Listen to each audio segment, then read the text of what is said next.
شیخ عبدالقادر جیلانی رحمۃ اللہ فرماتے ہیں شاہان دنیا کے دربار میں جب لوگ صاف و پاکیزہ ہو کر جا سکتے ہیں، پھر شہنشاہ حقیقی اللہ رب العزت کے دربار میں گناہوں کی نجاستوں اور شکل دنیا اسی کے ساتھ کیوں کا داخل ہو سکتے ہیں؟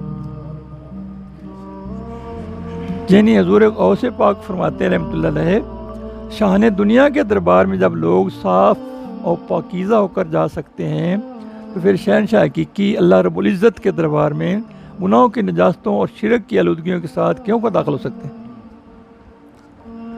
اور دنیا کی محبت سے خاصان خدا کو دیکھنے والی آنکھ اندھی رہتی ہے۔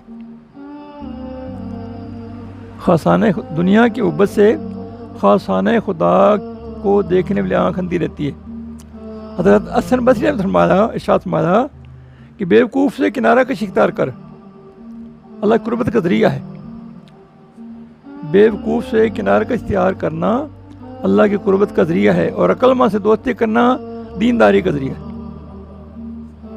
بیوقوفی سے جان چھڑانا اور اللہ کے یعنی عقل مند سے دوستی کرنا دینداری کا ذریعہ ہے، اور مومن کا اکرام کرنا ایسا ہے جیسے اللہ کی خدمت کرنا۔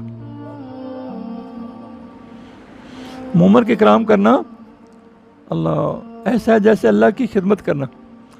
اللہ وہ رزق کی فراخی جس میں شکر نہ ہو، اور وہ معاش کی تنگی جس میں صبر نہ ہو فتنہ بن جاتی۔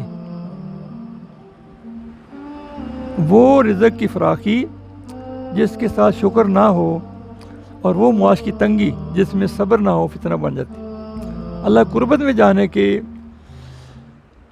ذرائع میں یہ شامل ہے کہ اللہ کی خوف ہو، اللہ کی محبت ہو، رسول پاک صلی اللہ علیہ وسلم کی عشق و جذبہ دل میں ہو۔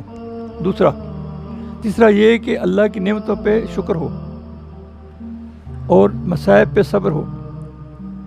جب یہ کرے گا تو اللہ قریب چلا جاتا ہے۔ جب ایسا نہ کرے، مختلف تکلیفیں آتی ہیں، یہ بھی اللہ قرب میں لے جاتی ہیں۔ مصائب، پریشانیاں، دکھ، غم، طرح طرح کی بیماریاں، پریشانیاں، اگر انسان پہ صبر کر لے اور اسلام کا دامن نہ چھوڑے، یہ بھی اللہ قرب میں لے جاتی ہیں۔ لیکن جب بے صبری بھی کرے، ناشکری بھی کرے، اللہ کی محبت بھی نہ کرے، اللہ خوف بھی نہ ہو، رسول پاک کا جذبہ بھی نہ ہو، پھر اس کو گرفت کے طور پہ مصائب میں ڈالا جاتا ہے۔ وہ نہیں اچھا ہوتا۔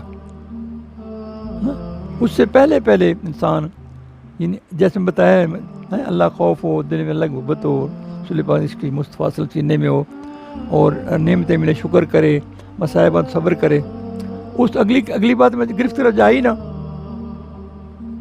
یہ پہلے سنبھل جائے۔ اللہ